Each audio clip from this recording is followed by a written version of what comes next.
You're listening to Chatcast with your host, Tracee Dunblazier, the award-winning podcast that features interviews with luminaries of the mind-body-spirit marketplace. You'll hear from book authors and publishers, store owners and product creators, filmmakers, musicians, and many more, who'll all share insight and wisdom to help open your eyes to new creative possibilities.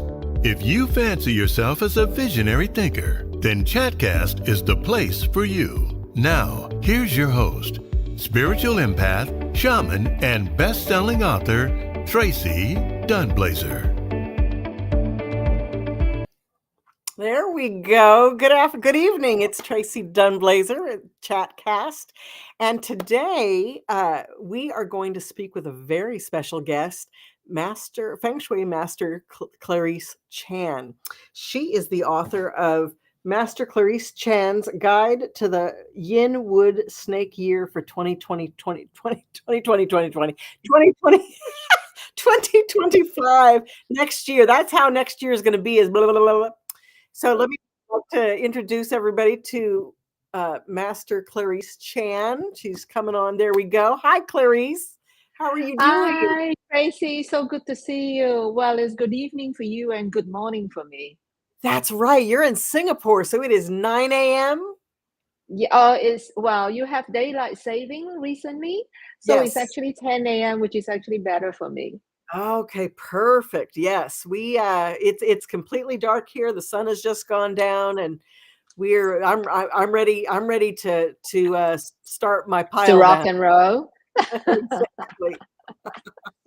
So good to talk to you. I have seen you around. You're going to be at the Conscious Life Expo, and this is where I'm doing a chat cast on behalf of the Conscious Life Expo, which is going to be February 7th, 8th, and 9th in 2025. And you're going to be there. I'm going to be there.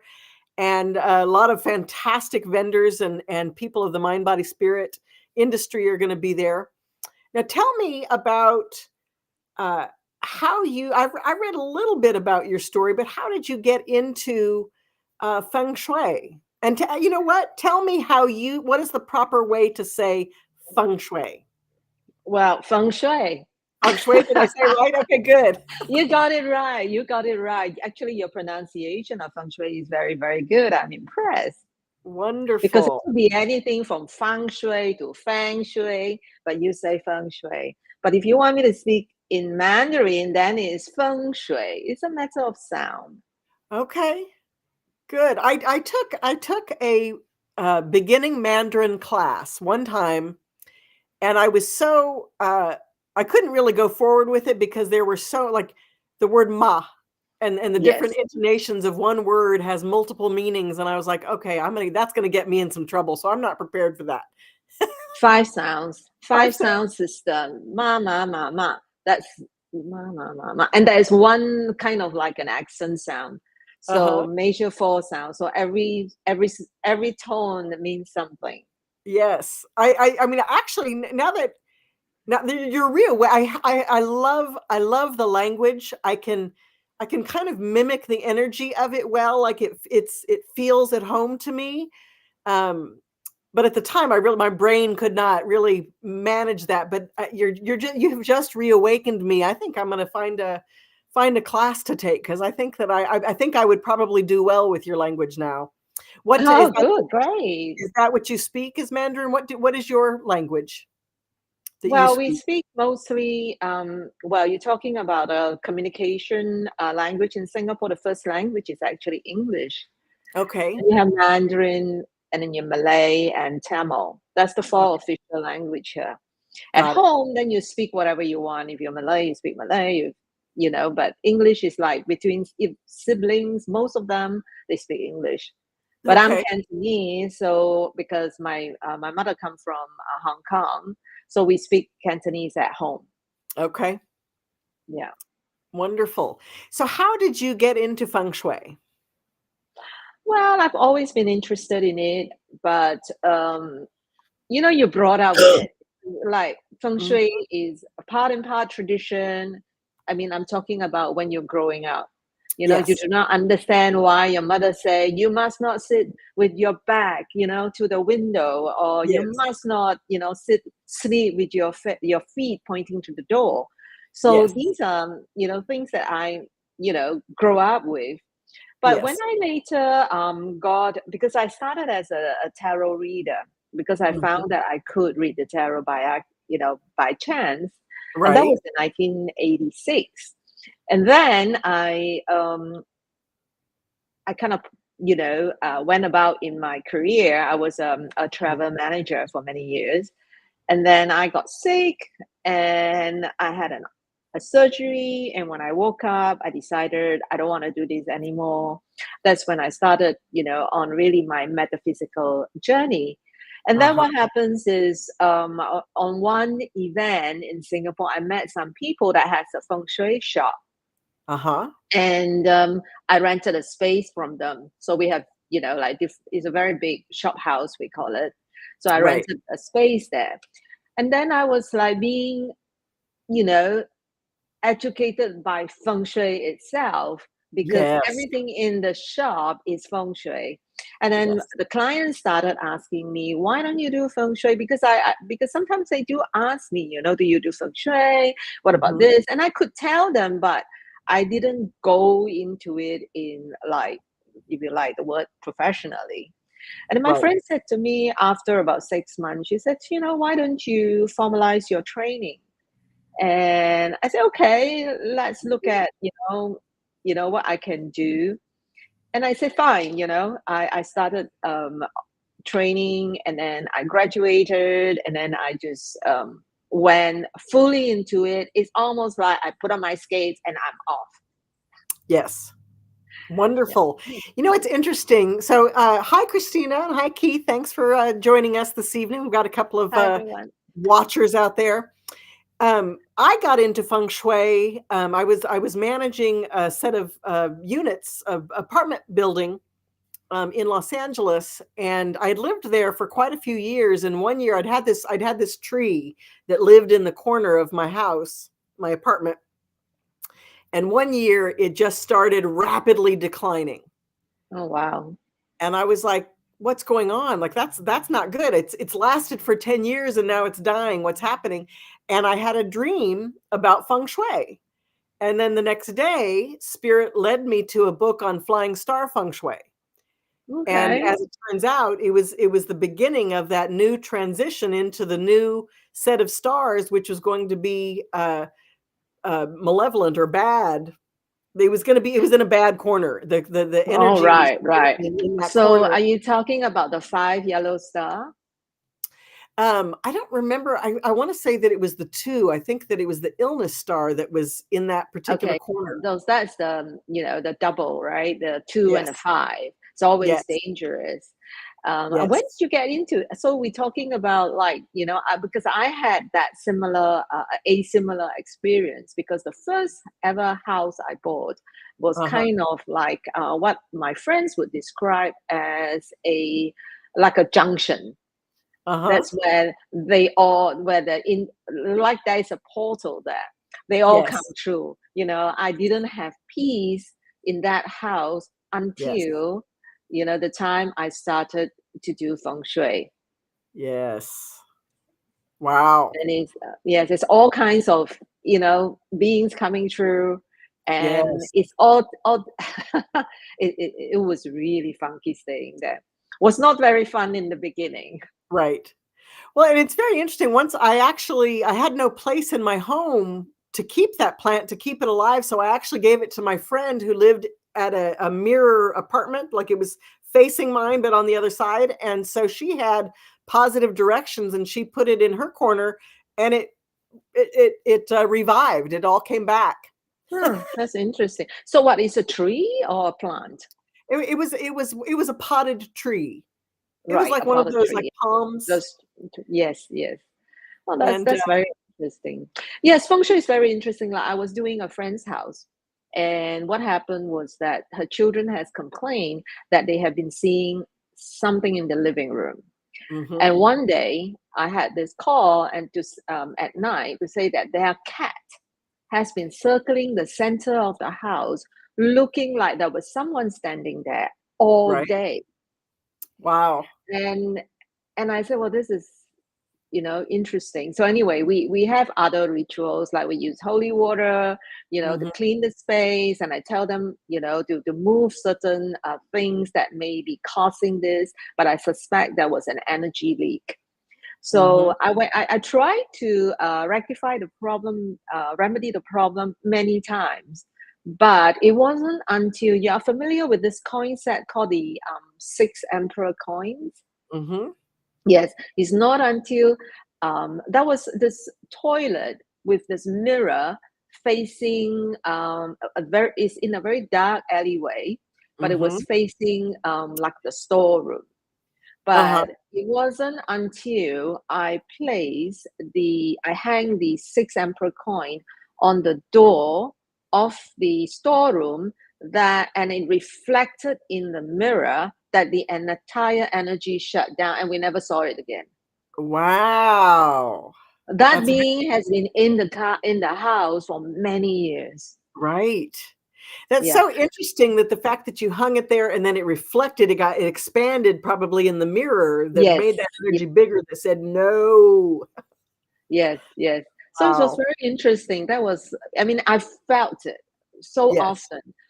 Is I have to play something. Also, when you play something in the north, and where in the north, you really have to sense it because Yes. that energy that that's like a spark happens when you put it at that right spot. Absolutely. I'm sure you have that experience too. I absolutely do. And every year is a little different. Like I know, like Yes.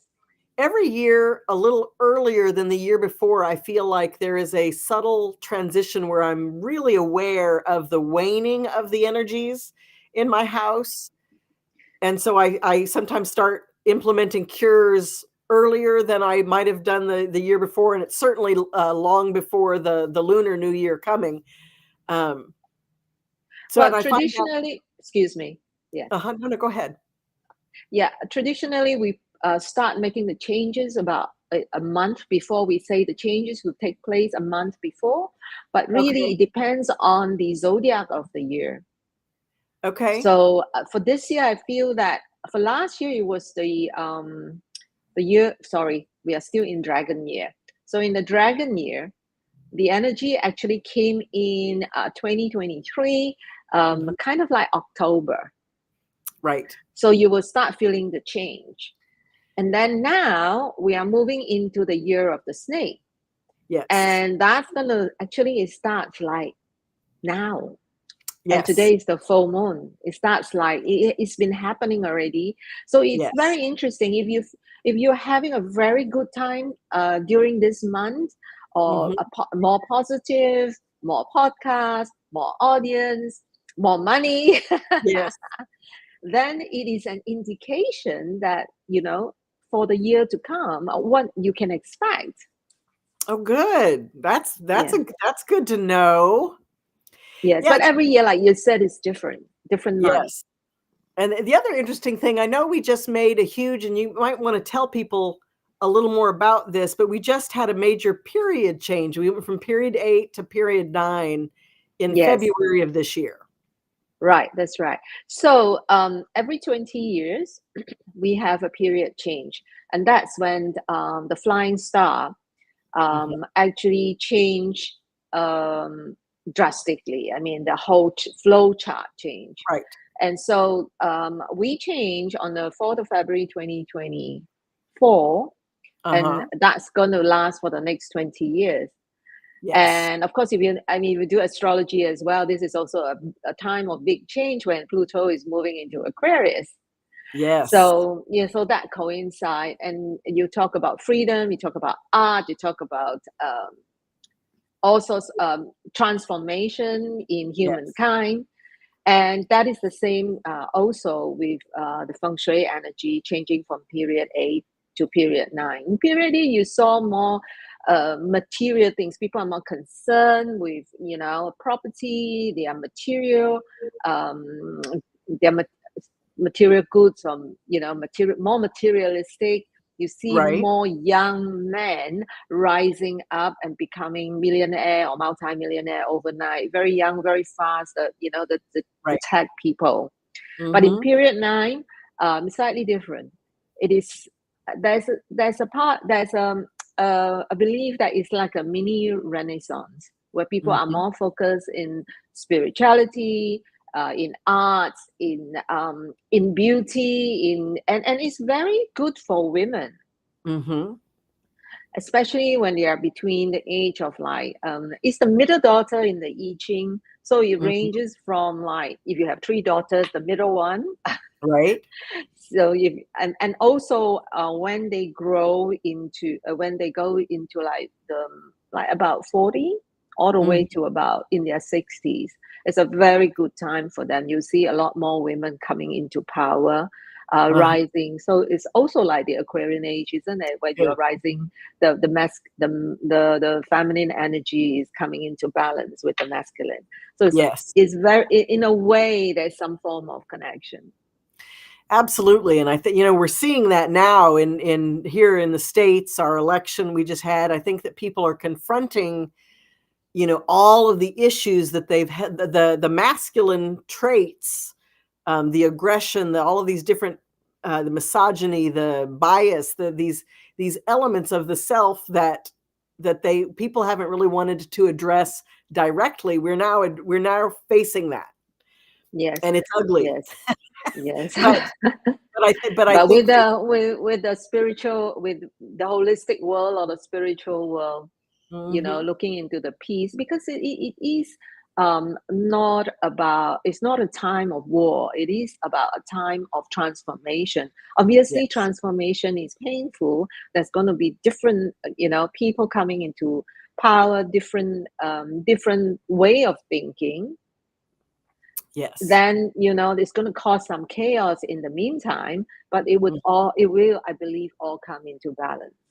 yeah, I agree But it might wholeheartedly. take a few years because Yeah, now it's just the start of the energy, and of course you have the start too. yes, Predominantly last year, I mean, I keep saying last year, we're still in last year, we are still in the dragon year. We have the star tree, which is the star of conflict, right in the middle of the grid. So you see a lot of tension in the Middle East, in the yes, center of the world. And then you also see this year what happens is the illness star goes into the middle. So yes. that's another form of, there's another form of conflict and illness. So it's still not as peaceful as we like it to be. Right. Well, but I think it's drawing up the illness that is in us, in our culture, in our societies, those patterns that we have that do not serve everyone. No, Those are being brought to bear and transformed. And right, I think illness is very much a part of that process. right, The right. body It's has to other. release the old Yes, energy. yes, yes, Mhm. yeah. So in your book, this is a Hmm. fantastic little book. Thank I you. keep up on feng shui, and I've seen you, and I've seen, but I've not ever gotten to really see your work. So thank you for sending this. It's very specific. It gives you some really specific things to do and when to do them and how to do them, and those rituals alone offer a whole new level of perspective. So if you were going to tell everybody about this coming year, what's the most important thing for them to keep in their mind about this coming year, about how they can make it work for them? So we talk about new beginnings. So every year, so now is a very good, it's an important month because this Mhm, is actually the month of the pig, and next year's a snake. It's actually clashing energy, but mhm, it's like a opposition, if you like. But but it's not always best. It's about things breaking open, um, you know, in a in a drastic manner so that it can evolve.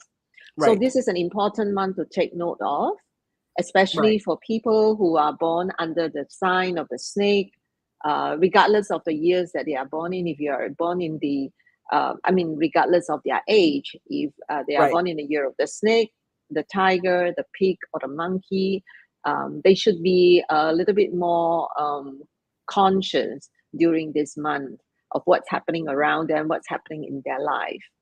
And then the next thing, of course, we talk about Chinese New Year or Lunar New Year.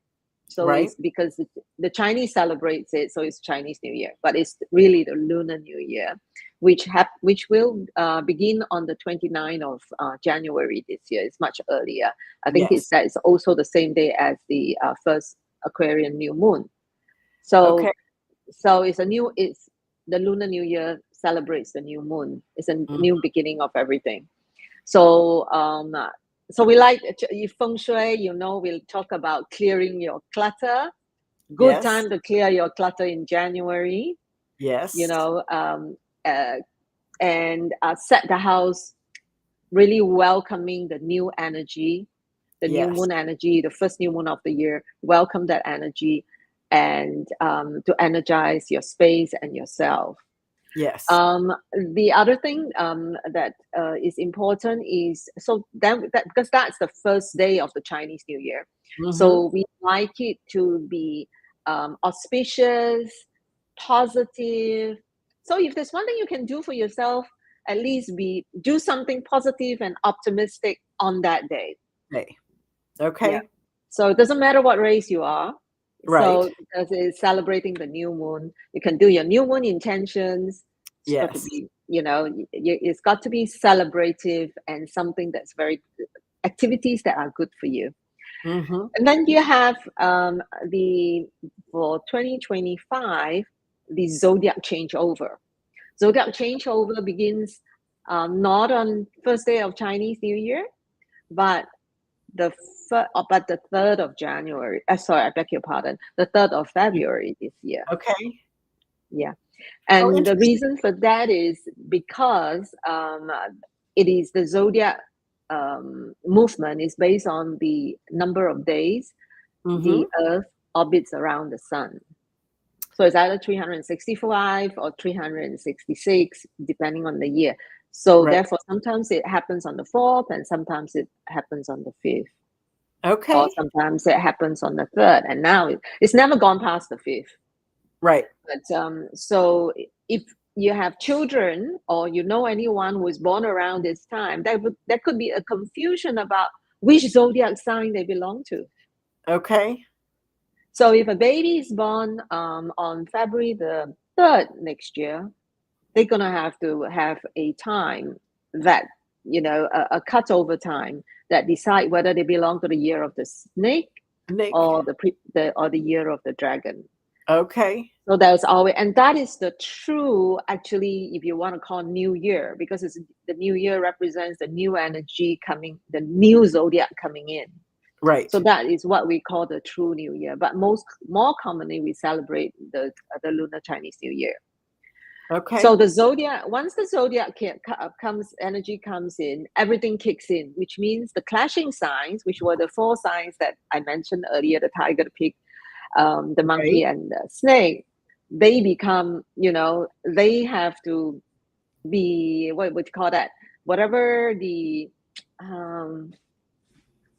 action, the energy could be that it could be transformative, and they may feel they have to take care of themselves and their activities because the energy is focused on what they do during that year. So because they are one of the clashing signs. But the monkey's zodiac is considered to be the most compatible sign, one of the friends with the snake. So they have a double-edged sword. They are the friend and they are also a clashing sign. So the year could be a bit more like a mixed bag for them. Yes. Yeah, that's very interesting. Am I answering your question so far?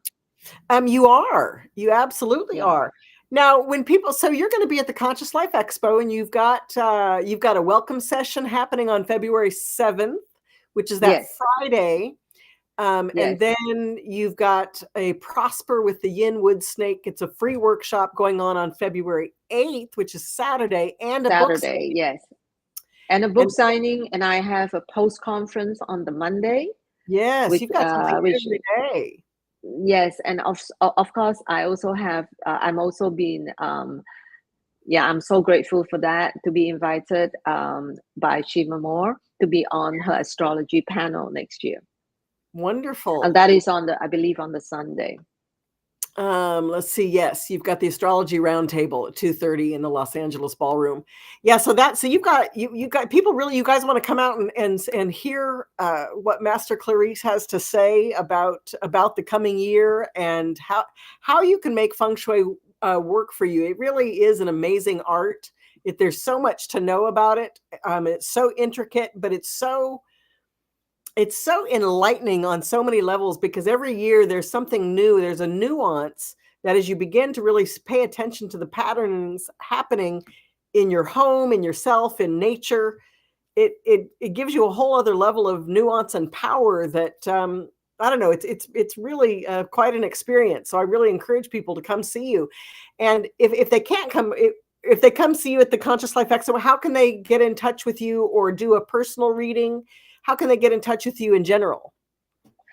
Well, they can go to, well, if they come to the Conscious Life Expo, of course, they can find me at the events that I'm going to be at. I do not have a booth, so that is a very good question. Okay. So, but I will be around.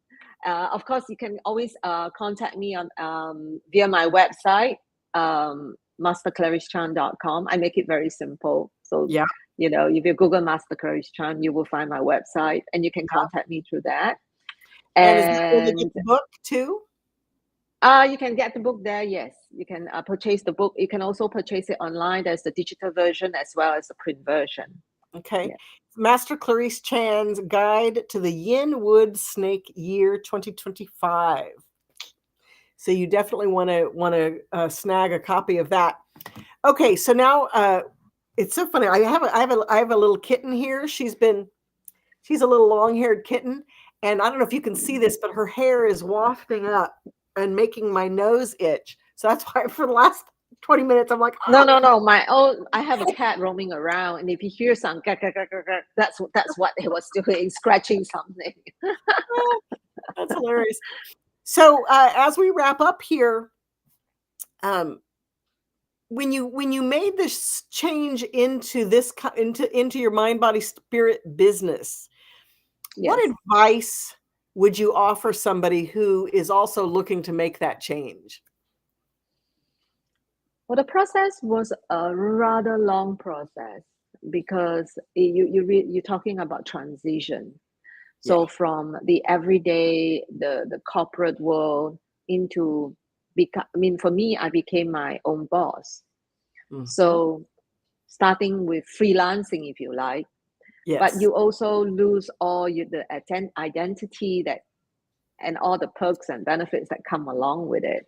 So you really have to be prepared and to be patient. A lot of people that I have come across have said, why can't the spirit just give me all the money and I just concentrate to do my healing or reading, and I don't have to worry at all, rather than I have to worry about paying the bill. You really have to take care of your, we do have a body. We are in like a 3D world. You do have to take care of the material side of things, and to give yourself some time. You do not get, it's not a one-step magical, moment whereby I become this spiritual guru and I'm going to be famous around the world. It does take time, for me to be to be known in the US has taken me 11 years. This is it will be my 11th year to Conscious Life next Expo next year. And it's taken me this long before I meet you. So it's to be patient and let the universe show you the way. It may be twist and turn. For me, I have to travel around the globe, but it is not straightforward, but it's to be patient and be consistent about what you're doing. Yes. Yeah, I it's funny. I seem to be on a similar clock as you. This is going to be my 11th year presenting it at the Conscious Life Expo as well. And there's a pace that you're absolutely right. There's a pace that we are supported by the universe to go at, and it's not necessarily an overnight experience. We're going to go at a pace. You're going to be supported to go at a pace that serves you, and it also prepares people to receive what you have to offer. Yes. I think that, you know, while you are preparing, others are preparing for you, and I think that's a really true statement and experience. Yes, So yes. thank you so much for being Thank here. you, Tracee. It's lovely. You know, I have so much fun being on your channel. And, you know, I look forward to seeing you at the Conscious Life Expo. I haven't yet to meet you. I know. I'm really looking forward to that, and I'll reach out to you in Okay. when are you in the States that week, or are you coming in earlier? Yes, I come in on the Wednesday. Perfect. Get over the jet lag. So Yeah. I start, you know, with the welcome session, which is the opening ceremony on the Friday morning. Yeah. And then it doesn't stop. Then I leave on the Tuesday. So people who have met, I mean, come to my workshop, you know, come to the you know, astrology roundtable, come to the most important, if you dare, come to the welcome session. Is phenomenal. Yes. You know, we had so many people last year. The whole room was like filled with people. You know, you have people standing, sitting on the floor, so forth. Just, you know, it's an amazing energy. And I'll be doing a feng shui blessing. So how to start the year right? Come to the Conscious Life Expo. Perfect. Yes. Well, wonderful. We're gonna cap it right there. Thank you so much, Master Clarice. Thank you. And Yes, thank you everybody for watching. It's been a real pleasure. Thank you, everyone. Nice meeting you all. Bye, Tracee. Absolutely. Bye. Have a wonderful day. You too.